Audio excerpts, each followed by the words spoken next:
objectives, categorize stages of cognitive development and its implication for teaching to learning.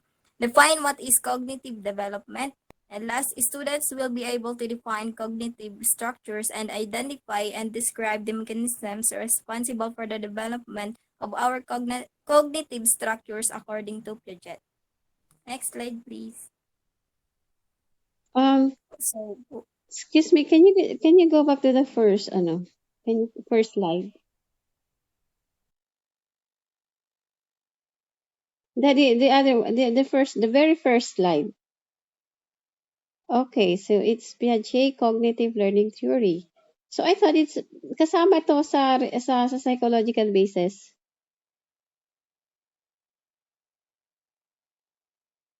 Sa cognitive na ba to? Akala ko we're done tapos na tayo sa kay Piaget. Continuation ba to? yes, ma'am. Yung kay Teresa po, ma'am, overview lang po yun. Okay. So, sige, okay, go on.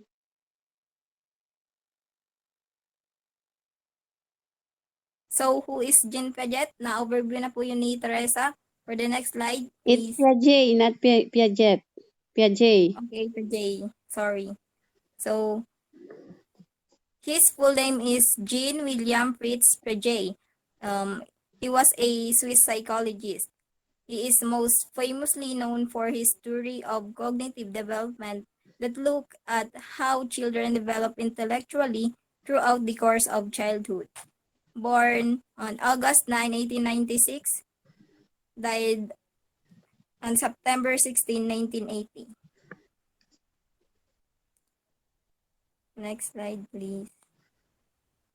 So, Piaget proposed that cognitive development or development of mental abilities occurs as we adapt to the changing world around us.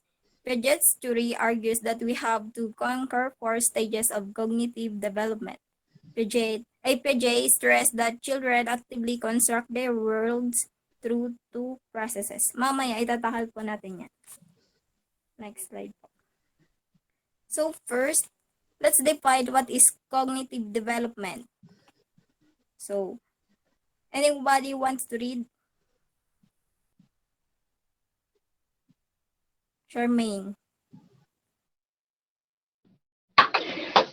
Cognitive development is the construction of thought process, including remembering, problem solving, and decision making from childhood through adolescence to adulthood. For the second bullet, Evelyn, please. Cognitive development refers to how a person perceives, thinks, and gain understanding of his or her through the interaction of genetic and learned factors. Among the areas of cognitive development are information processing, intelligence, reasoning, language development, and memory. Okay, thank you so much. To make it short, cognitive development, it is how we acquire the ability to learn, think, communicate, and remember. Next slide, please.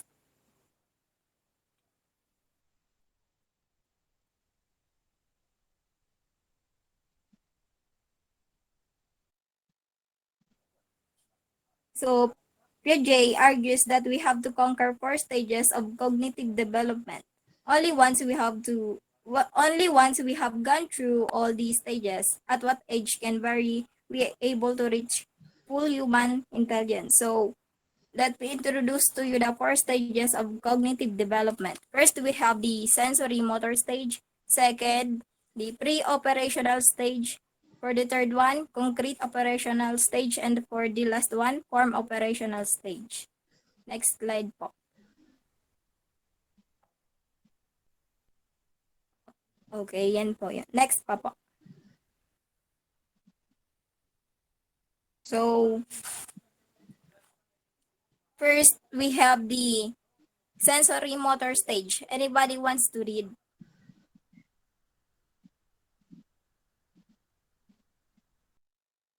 Mary Joy, please. From birth 0 to age 2. Lahat po ng bullets. This stage characterized the absence of language. During this stage, infants interact with the learn about their environment by relating their sensory experience, such as hearing and seeing, to their motor action, mouthing, and grasping. Okay po. In this sensory motor stage, we develop through experiences and movement our five senses. Our brain wants to see, hear, smell, taste, and touch as much as possible. First, we start with simple reflexes, and soon after, we develop our first habits. From 4 months old, we become aware of things beyond our body. And then, as we get older, we learn to do things intentionally.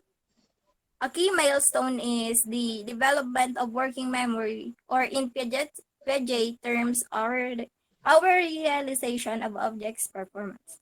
Before that, our mom can show us and their I before that our mom can show and then hide a teddy and we should think is gone. After we understand that objects continue to exist even we can't see them, we start becoming curious about everything. We want to smell flowers, taste foods, listen to sounds, and talk to strangers. To explore more, we learn to sit, crawl, stand, walk, and even to run. This increased physical mobility, consequently, that leads to increased cognitive development, but we remain egocentric. Egocentric meaning to say we can perceive the world only from our own point of view. Next slide po. For the second one, we have pre-operational stage. Anybody wants to read? Ate Jenen. According to Piaget of cognitive development, it states that they are only able to consider things from their own perspective and believe that everyone shares this view, or egocentric. Nga min melody. Yes po. The child starts to represent the world symbolically. Okay, thank you po. So, in pre-operational stage, ages 2 to 7, our thinking is mainly categorized for symbolic functions and intuitive thoughts. We have lots of fantasies and believe objects are alive as we are not able to apply specific cognitive operations. So, we learn to speak and understand that words, images, and gestures are symbols for something else. Like, when we draw our family, we are not concerned about drawing each person to scale, but rather with their symbolic meanings. We love to play pretend, which allows us to experience something new and learn a lot. At around age 4, most of us become very curious and ask many questions. We want to know everything. We can call it the birth of primitive reasoning. Piaget calls it the intuitive age because while we realize that we have a vast amount of knowledge, we have no idea how we acquired it. Our thinking in this age is still pretty egocentric. Again, I repeat, egocentric meaning we can perceive the world only from our point of view. We think others see the world like we do and still don't understand that they see it differently. For the third one, next slide po. The concrete sa concrete po. Okay, for the third one, we have concrete operational stage, age 7 to 11. Anybody wants to read? Hazel po.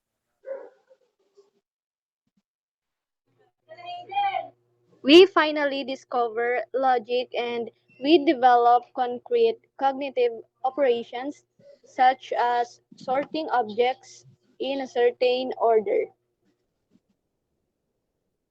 Example, inductive reasoning can think logically about objects and events. Okay, thank you po. So, we finally discover logic and we develop concrete cognitive operations such as sorting objects in certain orders. Example, the inductive reasoning, which means that if we see someone eating a cookie, we can draw a conclusion that then make a generalization, and we now get the concept of conservation. We understand that if we pour orange juice from a normal glass to a taller one, the amount stays the same. Our younger sister will pick the taller glass thinking she gets more. By the same time logic, we only now can understand that if 3 plus 5 equals 8, then 8 minus 3 equals 5. Our brain learns to rearrange our thoughts to classify and build concrete operational mental structures. For example, we now know that we can reverse an action by doing the opposite, excited by our new mental abilities. We apply them in conversations, activities when we learn to write in school. As a result, we get to know ourselves better. We begin to understand that our thoughts and feelings are unique and necessarily those of others. That means that we learn to put ourselves in someone else's shoes. For the fourth one, formal operational stage, age 12 up. Anybody wants to read? Maria Kayla po. Can think logically about abstract proposition and test hypotheses systematically, can do deductive reasoning, becomes concerned with the hypothetical, the future, and ideological problems. Okay, thank you po. Once we become teenagers, we become formally operational. We now have the ability to think more rationally about abstract concepts and hypothetical events. Our advanced cognitive abilities allows us to understand abstract concepts such as success and failure, love and hate. We form a deeper understanding of our identity and morality. We now also think that we understand why people behave the way they behave, and as a result can become more compassionate. Our brain can now do deductive reasoning. Deductive reasoning, which means we can compare two statements and reach a logical generalization. Our new mental skills allows us to plan our life systematically and prioritize. And we can make assumptions about events that have no necessary relation to reality. We can now also philosophize and just think about thinking itself.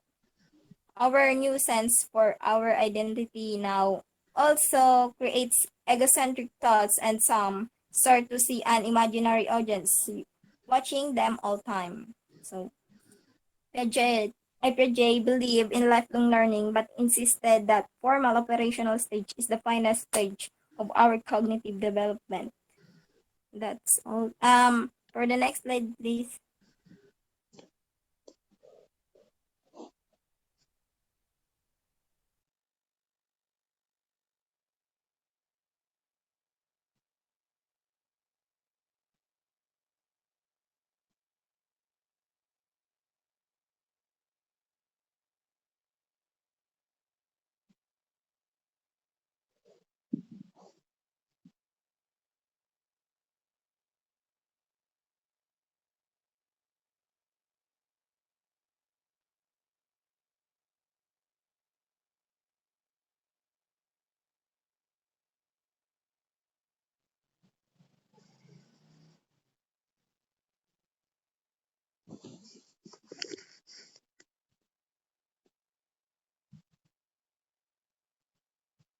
What happened? Sorry. Naka-off mic. Two process for adoption. First, we have assimilation. It's the process of using or transforming the environment so that it can be placed in pre-existing cognitive structures. For the second one, accommodation. It is the process of changing cognitive structures in order to accept something from the environment. It changes the schema so it can increase its efficiencies the schema. So, nabanggit na din po ito ni Teresa kanina. So, According to Piaget, the developmental ideal is a balance between assimilation and accumulation, which is also known as equilibrium. Next slide po.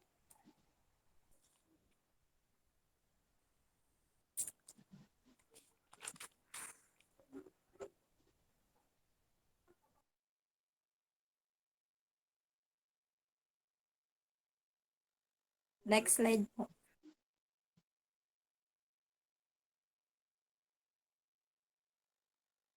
The use of Piaget's theory in education. By using Piaget's theory in the classroom, teachers and students benefit in several ways. Teachers develop a better understanding of their student thinking. They can also align their teaching strategies with their students' cognitive level, motivational set, modeling, and assignments. Their goal is to help the individual to construct knowledge. In the existence of multiple intuitive elements on the same theme, but different in representation, help students with intellectual disabilities in forming concept. Also, the existence of several intuitive representations of students through comparison of position operations to achieve a clearer understanding of the concept. Next po.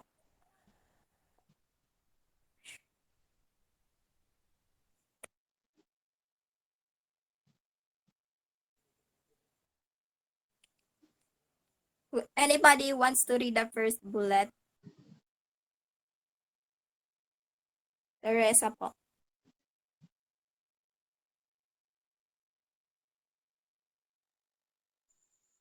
Fudge sustained theoretically and experimentally operated character of thinking, following the birth of intelligence in children and the development from sensory motor stage to logic, abstract intelligence stage. He demonstrated that the essential features of logical thinking is to be operative. Okay, thank you. Meaning that prolong the action, internalizing it. Mental operations can be understood as internalized forms of concrete operation. The operation is active element of thinking, which provides essential progress of intelligence. Any operation consists of partial operations, continuous, coordinated with each other and together with the other. Operations form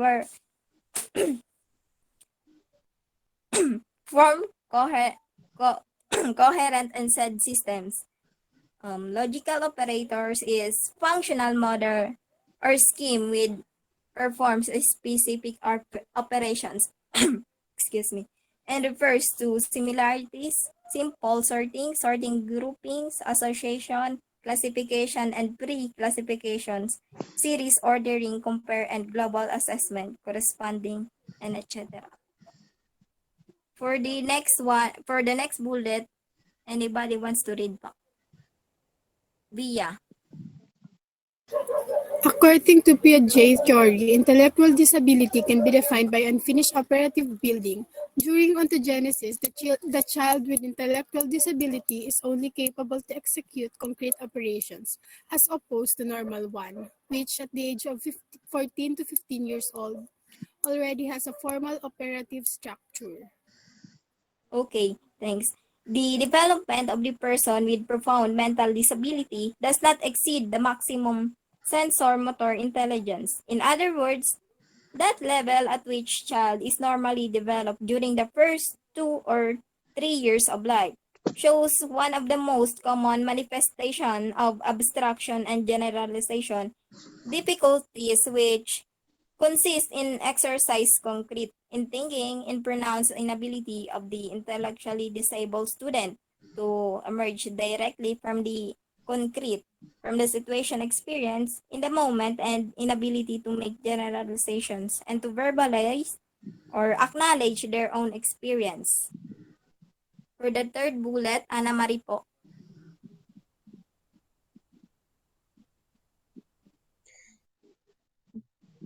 Difficulties in the process of ordering, classification, Ranking is significant characteristic for children with intellectual disabilities, but in the same time can lead to learning new cognitive skills through a structured approach, changing information system of the child and systematically practicing logical operators.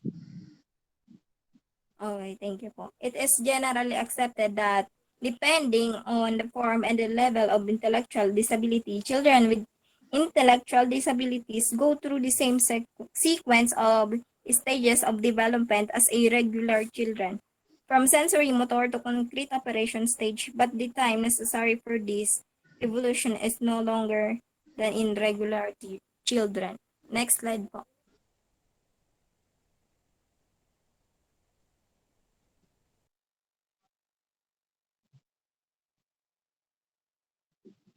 Okay. Crucial po. Using concrete objects or their representations can lead to progress on the development of logical operators. Only verbal tests can prove that concepts have been assimilated correct, and language provides greater selection strength, differentiation, and concepts efficiency. Next bullet, JN po. Difficulties in the process of ordering, classification, ranking is significant characteristics of a student with intellectual disabilities, but also can cause new skills of cognitive learning through a structured approach, changing the child's information system and practicing systematic microoperations of thinking. Okay, thank you.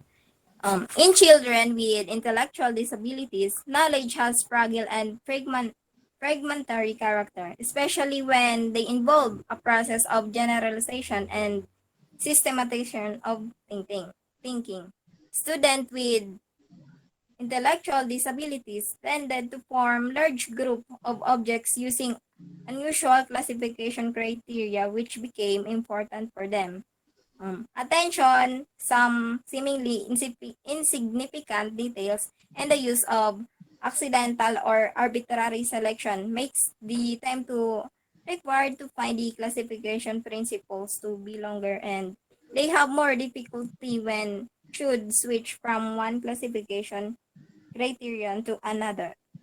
When is operating on the basis of sensory elements, child with intellectual disabilities uses especially perceptive criteria like apple is in the tree and type of concrete similarities ball is round like an apple.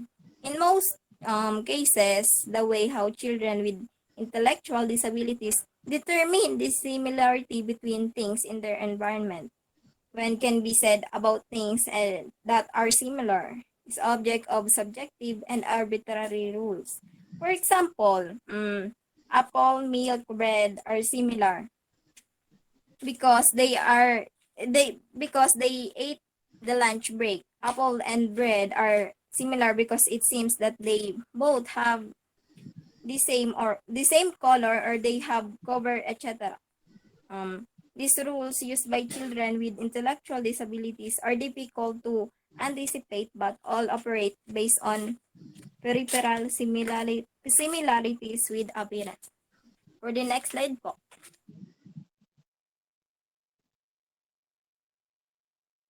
So let's proceed to Albert Bandura Social Learning Theory. Next. Objectives: define social learning theory, identify the four components of social learning theory, and appreciate the Albert Bandura social cognitive theory. Next, please. Who is Albert Bandura? Next. Albert Bandura. Albert Bandura, OC, was a Canadian-American psychologist who was the David Starr Jordan Professor in Psychology at Stanford University. Albert Bandura is an influential social cognitive psychologist who is perhaps best known for his social learning theory, concept of self-efficacy, and his famous Bobodal experiments. Born on December 4, 1925, Dercada, died July 26, 2021, Stanford, California, United States. Next, please.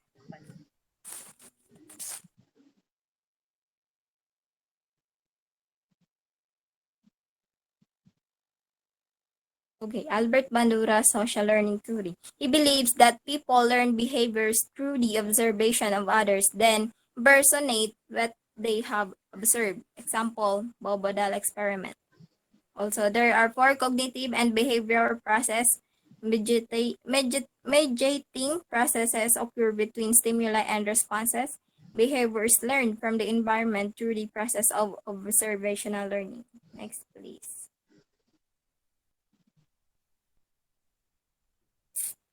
Anybody wants to read? Remelin. Social learning is defined as learning through the observation of other people's behaviors. It is a process of social change in which people learn from each other in ways that can benefit wider social ecological system. For the next bullet, Krisa. Social learning theory provides a basis upon which one can evaluate learning through the lens of our social interaction with others. It was originally proposed by Bandura and published in 1977. Next, Jayan. SLT is often described as the bridge between traditional learning theory or behaviorism and the cognitive approach. Okay, thank you. Social learning theory provides guidance for learning through interaction with others. This can be particularly useful for students in special education who often need a lot of support in a one-on-one fashion. So, in your learning about the theory and the challenges faced by your selected student, I hope you are able to see application of your new knowledge. Next, please.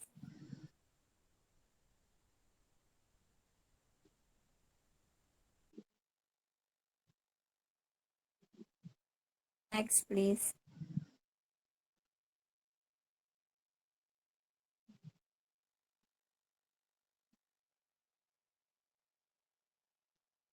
Anybody wants to read? Miss Judy po.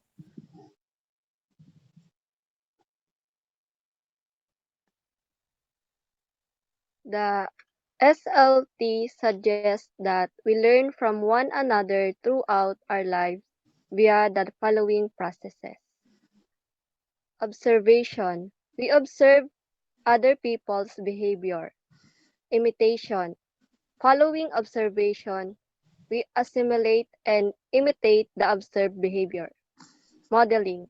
We are more likely to imitate behavior modeled by people we perceive as similar to ourselves. Okay, thank you. Next slide po.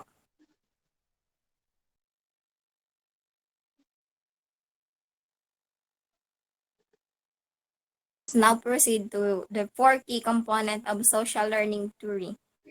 Attention, retention, motor reproduction, and motivation. Next slide po.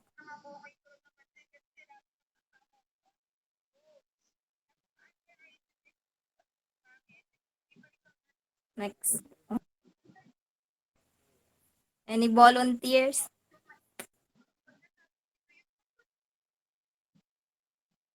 Chriselle.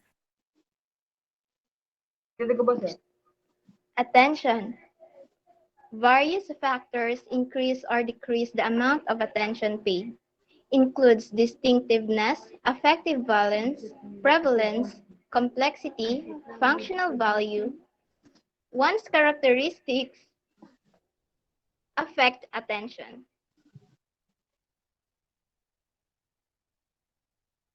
Okay, thank you. So, attention, it is children can learn if they aren't focused on the task. Students who see something unique or different are more likely to focus on it, helping them to learn. For the retention,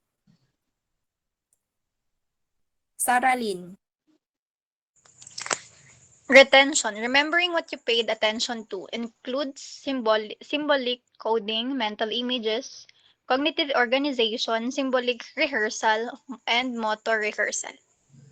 Okay, thank you. Dito naman po sa retention, people learn by internalizing information. We can then recall that information later. We want to respond to a situation in the same way which we saw. In order to learn from what we see, we have to retain that information. For reproduction, Jezabel Avila po. Jezabel. Yes, reproduction, reproducing the image, including physical capabilities and self-observation of reproduction. Okay, thank you po. Dito po sa reproduction, we produce our previously learned behavior or knowledge when it's required. Practicing our response in our head or in actions can improve the way we respond. For the last one, motivation, Geraldine. Having a good reason to imitate includes motives such as past or traditional behaviorism, promised or imagined incentives, and vicarious or seeing and recalling and reinforced model. Okay, thank you. Dito naman po sa motivation, motivation is required in order to do anything. Usually, our motivation comes from seeing someone else be rewarded or punished for something they have done. This can motivate us to do or not do the same thing, not the same thing po. For the next slide po,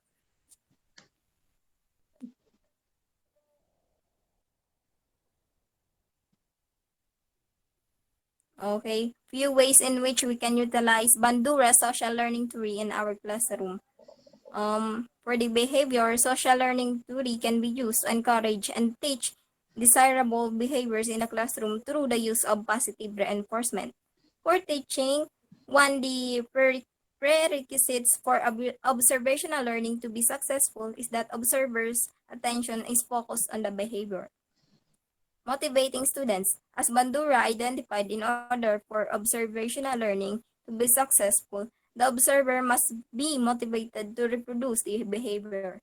For pair and group work, learning also takes place through observing their peers, which is why using pair work and group work in the classroom have many benefits.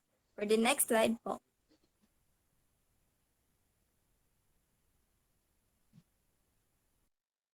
Okay, the impacts of learning with disabilities on social skills.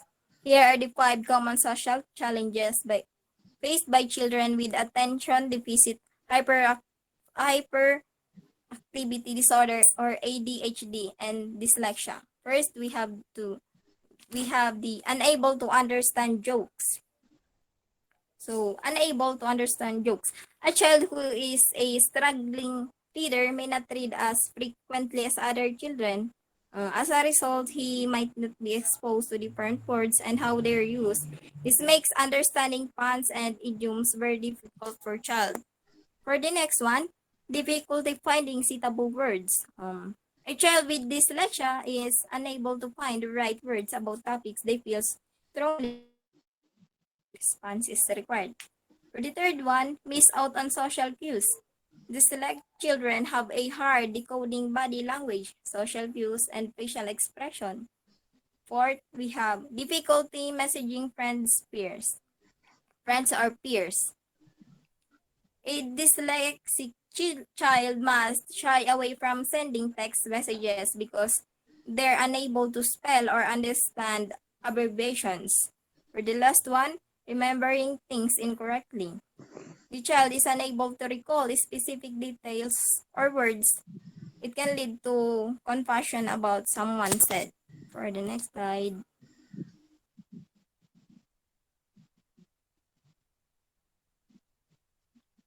Okay, so for the last slide, we have social learning theory versus social cognitive theory. Social learning theory versus social cognitive theory. Albert Bandura is known as being the creator of both of these learning theories.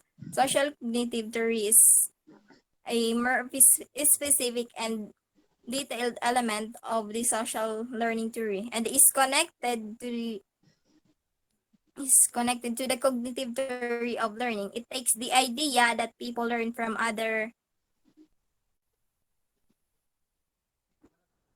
people and adds their personal or cognitive factors, the behavior itself, and the environment as combination factors for determining learning and behavior.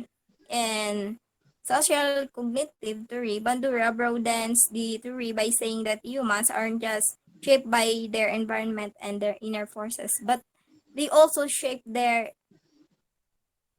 environment and inner force. So efficacy is an even more crucial area of social cognitive theory.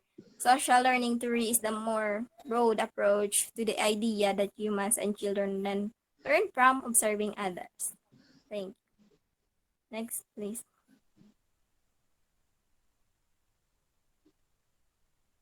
References. Before we end our discussion, I have some questions. Kung nakinig po kayo, masasagot niyo po yung tanong ko. But, simple lang naman po to.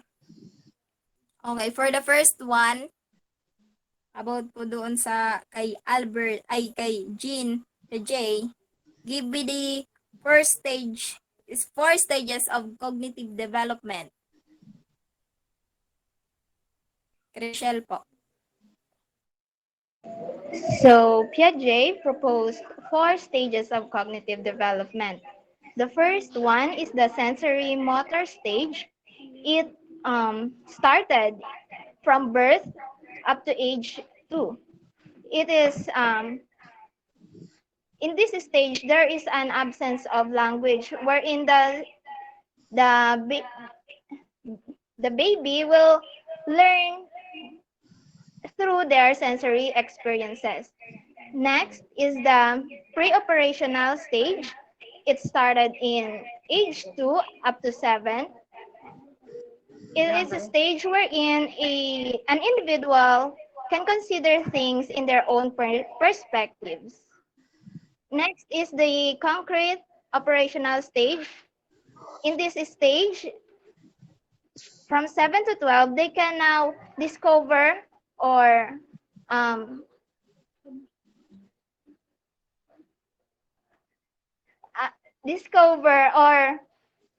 give logical